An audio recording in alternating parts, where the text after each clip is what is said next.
failed 100 times, then built a $30 million empire from her kitchen.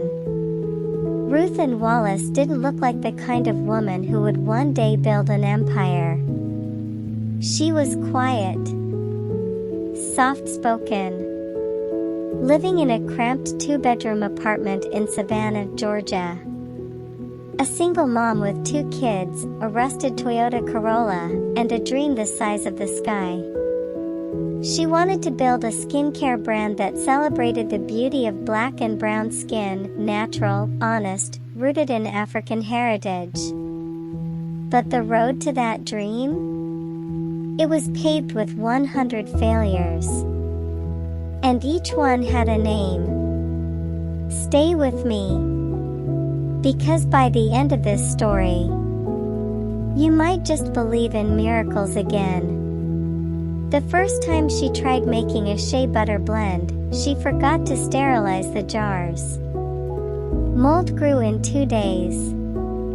The second time, she got the measurements wrong. The cream was so thick it couldn't come out of the jar. By the third, she tried using her oven to melt oils, and nearly burned her kitchen down. By the fifth, her toddler accidentally knocked over a fresh batch worth 2 weeks' grocery money.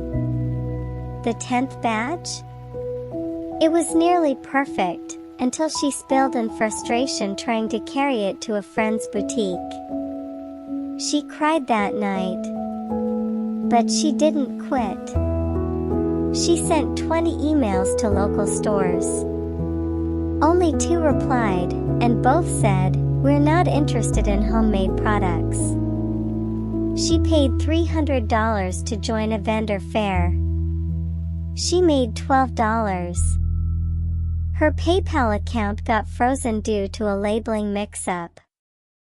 A customer filed a complaint when a jar leaked in the mail. Her children began to ask, "Mom, is this really going to work?" She wanted to say yes. But deep down, she didn't know. Still, she stirred. Still, she hoped. She borrowed money from a friend to buy bulk raw shea. It arrived rancid, non-refundable. She tried YouTube tutorials, but every DIY recipe gave inconsistent results. Her labels bled ink when they got wet. Her glass jars shattered during a winter delivery run. She went to a local pitch contest, trembling with hope. She was the only one without a PowerPoint.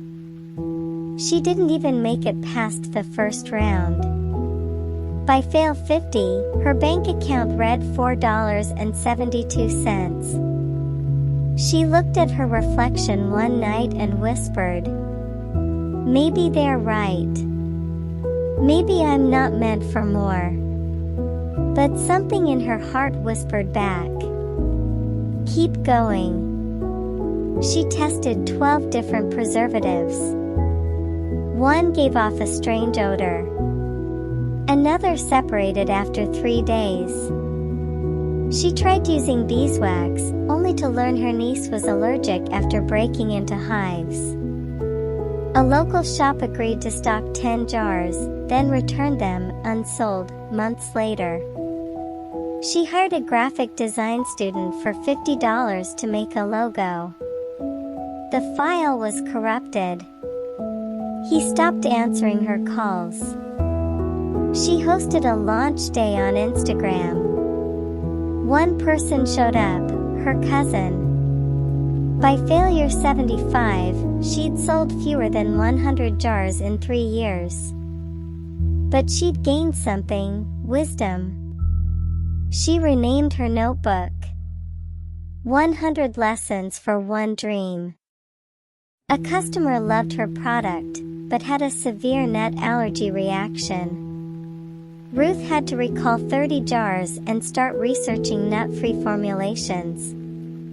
She ordered 300 custom labels, only to realize she had spelled the product name wrong. Her tax refund, meant to help her relaunch, was garnished due to an old loan. She applied for a small business grant twice.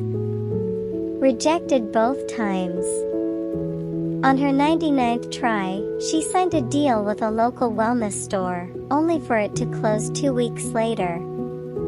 By the 100th failure, she had used up her last $50 to make 10 jars.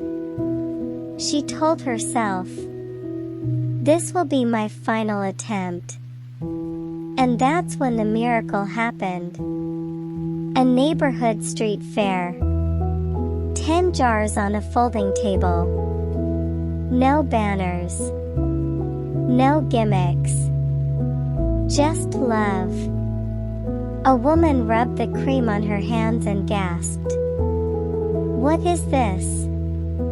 My skin feels alive." She bought 3 jars and tagged Ruth on Instagram.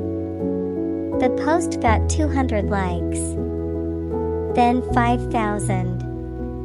Then a message. A young black beauty influencer with 2 million followers wanted to try her cream. She did. She raved about it. In 1 week, Ruth received 3,200 orders. Her website crashed. But her dream? It finally launched. Today, Naked Roots is in 50+ Whole Foods locations. It has a warehouse in Atlanta. Ruth has hired over 30 women from underserved communities. She still keeps her notebook, now framed, on her office wall. Across the top, the title remains, 100 Lessons for One Dream. And underneath, scribbled in pen, "If I had given up at 99, I never would have known what 101 felt like." So to you watching this, who's tried, and failed again, your story isn't over. Maybe you're just one try away.